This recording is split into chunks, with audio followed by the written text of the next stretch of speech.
Hello साथियों, नमस्कार। आप देख रहे हैं आपका अपना YouTube channel DS Mishra official और आपके अपने चैनल पर एक नए वीडियो सेशन में आपका हार्दिक स्वागत है। और अभी का जो वीडियो लेकर आया हूं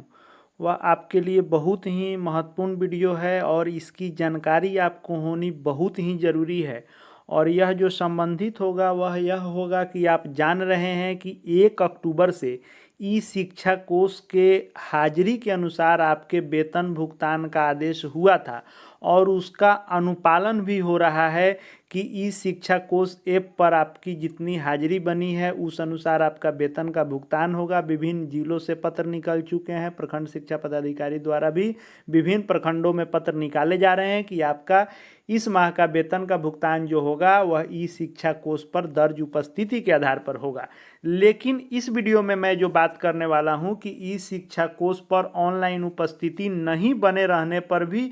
सभी शिक्षकों के एवं प्रधानाध्यापकों के वेतन का भुगतान होगा।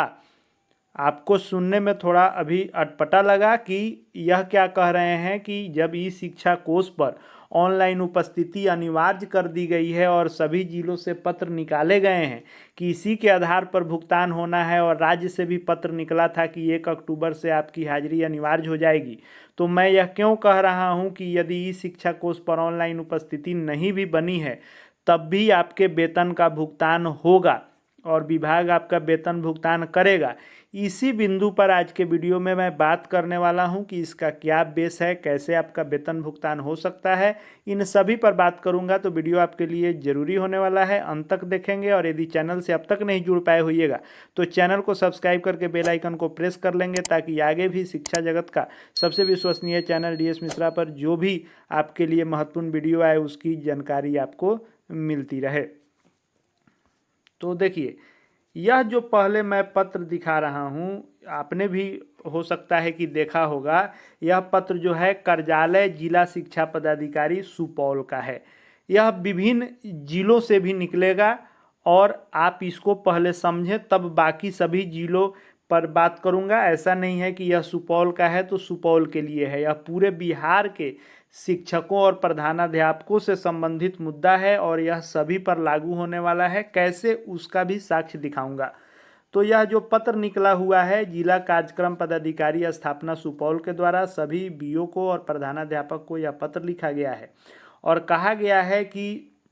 जो भी नियोजित नियमित शिक्षक हैं उनके माह अक्टूबर 2024 के वेतन भुगतान के संबंध में यह पत्र है। और इसमें यह मेंशन किया गया है कि उपयुक्त विषय के संबंध में कहना है कि एसएसए से आच्छादित नियोजित नियमित शिक्षकों के माह अक्टूबर का वेतन भुगतान ई शिक्षा कोष पर उपस्थिति के आधार पर वेतन विपत्र पर तैयार करने हेतु निर्देशित किया गया था। अंकनीय है कि अपर मुख्य सचिव शिक्षा विभाग बिहार पटना के पत्रांक 679 दिनांक 27/8/2024 के कंडिका घ के 5 में यह निर्देश अंकित है। इस कंडिका को भी हम लोग देखेंगे, उस पत्र को भी देखेंगे और उसको समझने का भी हम लोग प्रयास करेंगे कि यह क्यों आदेश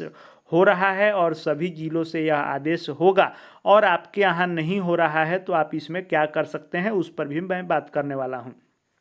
तो कंडिका घ के 5 में यह निर्देश अंकित है कि सर्वर डाउन रहने या नेटवर्क की समस्या या कोई अन्य तकनीकी समस्या के कारण यदि प्रधानाध्यापक या कोई शिक्षक अपनी उपस्थिति दर्ज नहीं कर पा रहे हैं तो ऐसी स्थिति में शिक्षक द्वारा भौतिक रूप से उपस्थिति पंजी में दर्ज उपस्थिति के आधार पर वेतन का भुगतान किया जाएगा। अतएव निर्देश दिया जाता है कि उक्त कंडिका के जो कंडिका घ का 5 है में दिए गए निर्देश के आलोक में जीओबी या एसएसए से संबंधित ऐसे शिक्षकों के वेतन विपत्र तैयार करने से पूर्व संबंधित विद्यालय के प्रधानाध्यापक से प्रमाण पत्र के साथ उपस्थिति पंजी का साक्ष्य प्राप्त कर लिया जाए और साक्ष्य अपने कार्यालय में संधारित किया जाए। अब मैटर क्या है, तो सबसे पहले हम लोग यह चीज़ जान लें कि मैंने कहा कि ई शिक्षा कोष पर उपस्थिति नहीं बने रहने पर भी वेतन भुगतान होगा। इसका यह मतलब नहीं है कि आप स्कूल से अनुपस्थित हैं तो वेतन भुगतान होगा, लेकिन यदि ऑनलाइन हाजिरी आपकी किसी दिन की नहीं बन पाई है, आपने ऑफलाइन भौतिक रूप से आप विद्यालय में प्रेजेंट रहे हैं और विद्यालय की उपस्थिति पंजी में जो शिक्षकों का अटेंडेंस रजिस्टर होता है उस पर आपने हाजिरी बनाई है, तो उस अनुसार भी आपका वेतन भुगतान होगा। किस पत्र के और किस आदेश के आलोक में, आइए उसको हम लोग देख लेते हैं। यह जो पत्र था 27/8 को निकला था। पत्रांक इसका 679 था। डॉक्टर एस सिद्धार्थ जी के द्वारा, जो अपर मुख्य सचिव हैं, उनके द्वारा निकाला गया था कि 1 अक्टूबर से वेतन भुगतान जो होगा वह ई शिक्षा कोष पर दर्ज उपस्थिति के आधार पर अनिवार्य रूप से होगा। लेकिन इसी पत्र के आगे आपने यदि ध्यान दिया होगा तो इस पत्र के आगे जब आप जाएंगे तो यह घ वाला जो बिंदु है, इस घ वाले के 5वें नंबर पॉइंट पर जाएंगे, जिसका सुपौल के डीपीओ साहब ने जिक्र किया है। तो 5वां जो लाइन है वह क्या कहता है, आइए उसको हम लोग देखते हैं। 5वां लाइन आप पढ़ेंगे कि सर्वर डाउन, नेटवर्क की समस्या या कोई अन्य तकनीकी समस्या के कारण यदि प्रधानाध्यापक शिक्षक अपनी उपस्थिति दर्ज नहीं कर पा रहे हैं तो ऐसी स्थिति में शिक्षक द्वारा भौतिक रूप से उपस्थिति पंजी में दर्ज उपस्थिति के आधार पर वेतन भुगतान किया जाएगा। और यह एक लाइन इसलिए जोड़ा गया कि किसी तकनीकी चीज़ों के कारण एकाएक से आपका वेतन बंद नहीं किया जा सकता है, क्योंकि आए दिन ऐसी समस्या आ रही है कि कहीं नेटवर्क की समस्या है। बाढ़ के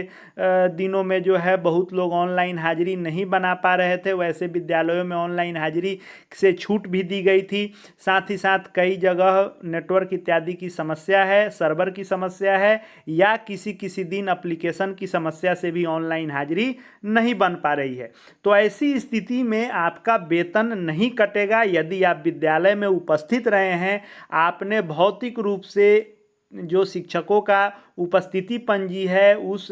टीचर अटेंडेंस रजिस्टर में आपने अपना हस्ताक्षर भी किया है, आप उस दिन उपस्थित रहे हैं, तो उस अनुसार आपका वेतन भुगतान किया जाएगा। आपको इस महीने के वेतन से वंचित नहीं किया जाएगा। तो सभी जिलों में जो पत्र निकाला गया है कि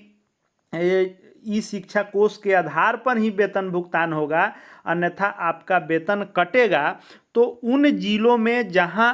ऐसा सख्त आदेश हुआ है और तो वहां पर आपको इस सुपौल वाले पत्र को और साथ ही साथ माननीय अपर मुख्य सचिव एस सिद्धार्थ जी के जो पत्रांक 679 है, जिसको हम लोगों ने अभी देखा, उसके बिंदु घ के 5 नंबर पॉइंट को दिखाते हुए आप जिले में जिला शिक्षा पदाधिकारी और जिला कार्यक्रम जो स्थापना है, डीपीओ स्थापना से आप यह दिखा करके इस पत्र के आलोक में और अपर मुख्य सचिव के पत्र के आलोक में आप भी अपने जिले से ऐसा आदेश निकलवाएं कि यदि किसी कारणवश सर्वर डाउन, नेटवर्क की समस्या इत्यादि तकनीकी कारण से कोई व्यक्ति ऑनलाइन उपस्थिति नहीं बना पाया है, लेकिन ऑफलाइन उन्होंने स्कूल में उपस्थिति दर्ज की है, स्कूल में वे उपस्थित रहे हैं, तो संबंधित विद्यालय यानी आपके प्रधानाध्यापक इस बात की पुष्टि करेंगे और वे लिख करके देंगे कि आपने विद्यालय में उपस्थिति पंजी पर अपना हस्ताक्षर किया है, और उसका साक्ष्य जो मांगा जाएगा, साक्ष्य देंगे कि आप उपस्थित थे विद्यालय में, किसी कारणवश आपकी हाजिरी नहीं बनी है। तो ऐसे कंडीशन में यदि आपका ई शिक्षा कोष ऐप पर हाजिरी नहीं भी बनी है लेकिन आपकी उपस्थिति दर्ज है, आप उपस्थित हुए हैं विद्यालय में, तो प्रधानाध्यापक के साक्ष्य देने पर और उनके गारंटी पर विभाग आपका वेतन भुगतान करेगा, जिसका जिक्र सुपौल में किया गया है। इसी आधार पर सभी जिले में या प्रखंडों में ऐसा पत्र निकल रहा है कि वेतन भुगतान नहीं होगा या वेतन काटा जा रहा है या वेतन रोका जा रहा है, तो इन दोनों पत्र के आलोक में चाहे अपर मुख्य सचिव का जो आदेश है वह या फिर यह जो सुपौल है, धीरे धीरे ऐसे अन्य जिलों के आएंगे। जहां नहीं आ रहे हैं वहां आप इस पत्र के आलोक में अपना वेतन भुगतान करा सकते हैं। यही आज का यह महत्वपूर्ण आपके लिए वीडियो था। आगे भी शिक्षा जगत से जुड़ी हर महत्वपूर्ण वीडियो देखते रहने के लिए चैनल से जुड़ जाएंगे। चैनल को सब्सक्राइब करके बेल आइकन को प्रेस कर लेंगे। साथ ही साथ हमारे Telegram channel DS Mishra official से जुड़ जाएंगे, जिसका लिंक डिस्क्रिप्शन बॉक्स में दिया गया है। इस वीडियो को देखने के लिए आपका बहुत बहुत धन्यवाद।